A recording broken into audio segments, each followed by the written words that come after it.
On a dark and stormy night, two boys named Ethan and Mason were walking home from a friend's house. The rain fell in sheets, soaking them to the bone as they trudged along the deserted country road. The streetlights flickered, casting eerie shadows that danced in the corners of their vision.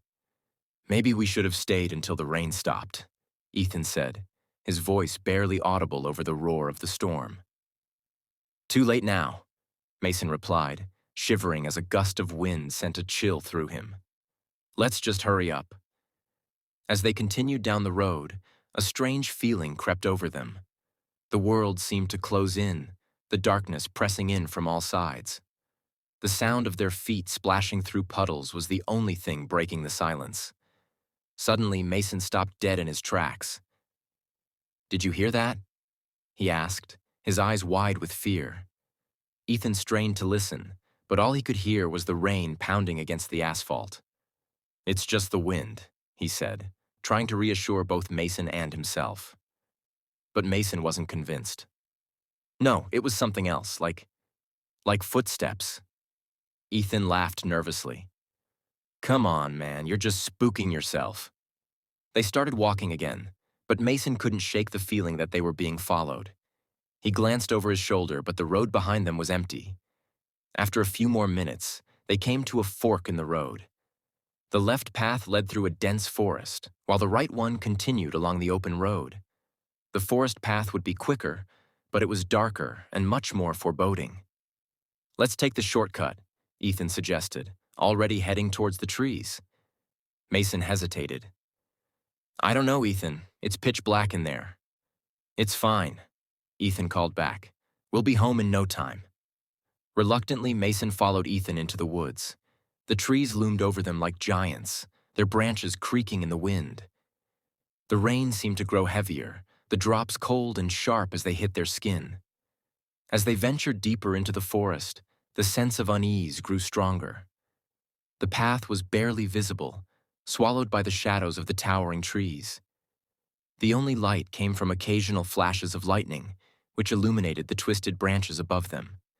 Then, without warning, the rain stopped.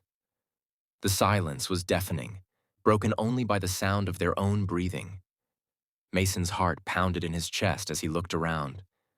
The trees seemed to close in on them, their gnarled roots reaching out like claws. "Ethan, I don't like this," Mason whispered, his voice trembling. Ethan didn't respond. Mason turned to see his friend staring straight ahead, his face pale and eyes wide with terror. "Ethan?" Mason's voice was barely a whisper now. Ethan slowly raised a trembling hand and pointed ahead. Mason followed his gaze and felt his blood run cold. In the distance, just barely visible through the trees, was a figure. It stood perfectly still, its face obscured by shadows. The figure was tall and thin, with long, spindly limbs that seemed almost inhuman. "Who? Who is that?" Mason stammered, taking a step back. Ethan shook his head, unable to speak. The figure began to move, gliding silently towards them. It made no sound, its movements unnaturally smooth. "Run!" Ethan finally screamed, grabbing Mason's arm and yanking him back toward the road. They sprinted through the forest, the figure closing in behind them. The trees whipped past in a blur as they tore through the undergrowth, branches scratching at their faces and clothes. The sound of footsteps grew louder, echoing in the darkness. Finally, they burst out of the woods and onto the road, gasping for breath. But when they looked back, there was no sign of the figure. The forest was silent, the trees standing like sentinels in the night. "Did you see that?" Mason panted, clutching his side. Ethan nodded, his face still pale. "Let's just get home." They hurried down the road, the rain starting to fall again in heavy droplets. But the feeling of being watched never left them. They could still hear the footsteps, faint but unmistakable, trailing just behind them. As they reached the edge of their neighborhood, the streetlights flickered once more, and the footsteps finally stopped. They turned around, expecting to see the figure standing behind them. But there was nothing. The road was empty.